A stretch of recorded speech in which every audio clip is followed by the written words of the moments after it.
Ano yung evaluation nyo sa performance ni Liza ngayon compared sa last 2 movie na ginawa niya? Ano yung improvement na nakita nyo sa kanya ngayon? Ay, dito? Ayoko kasi iniisip na minaman ni Liza.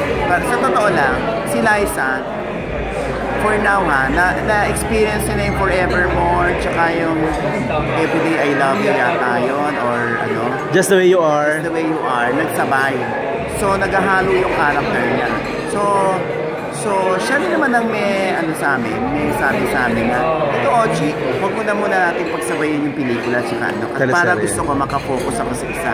Which is tama naman, dahil ako artista rin naman. Para hindi siya malito sa character.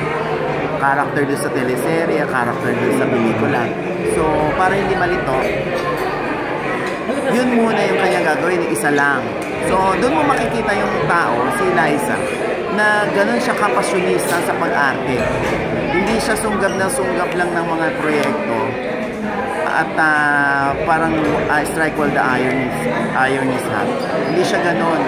Gusto niya, binibigyan niya ng atensyon, ng panahon, ng sapat na emosyon yung isang karakter at yun lang yung gagawin niya.